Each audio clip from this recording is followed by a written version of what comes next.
আমার বাসায় হচ্ছে সবাই নুডলস প্রেমী। তো এদের নুডলস খেয়ে কোনো হচ্ছে মানে এনার্জি লস হয় না। তো ঈদের দিন হচ্ছে নুডলস রান্না করেছিলাম ৩ টা। ওরা বলছে যে ওদের নাকি খেয়ে কম পড়ছে। তো এই যে সন্ধ্যার সময় আবার হচ্ছে বায়না ধরলো যে নুডলস রান্না করে দাও। তো আজকে ওই যে ৩ টা নুডলস নিয়ে চলে আসলাম। আর সাথে নিয়েছি হচ্ছে বড় সাইজের ২ টা ডিম। তো ১ম এ হচ্ছে নুডলসটা আমি সিদ্ধ করে নরমাল পানি দিয়ে ধুয়ে পানি ঝরিয়ে নিলাম। আর এই যে চুলাইতে হচ্ছে দিয়ে দিলাম নুডলসটা ভাজার জন্য পরিমাণ মতো তেল। আর এখানে আমি সাদা তেলটাই নিয়েছি।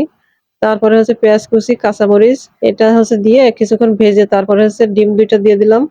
আর ডিম দিয়ে ডিমটাও হচ্ছে সুন্দর করে ভেজে নিয়ে তারপরে এই যে পানি ঝরানো নুডলসটা দিয়ে দিলাম। এখানে কিন্তু আমি লবণটা পরে দিয়েছি। কারণ আমি নুডলস হচ্ছে রান্নার সময় ১ম এই হচ্ছে লবণ দেই না। তো এই যে নুডলসটা দিয়ে আমি এখানে হচ্ছে যে প্যাকেটের সাথে যে মসলাটা থাকে এটা দিয়ে দিচ্ছি। আর তারপরে হচ্ছে কারণ মসলার মধ্যে অনেক সময় হচ্ছে লবণ থাকে তাই আগে লবণ দেই না।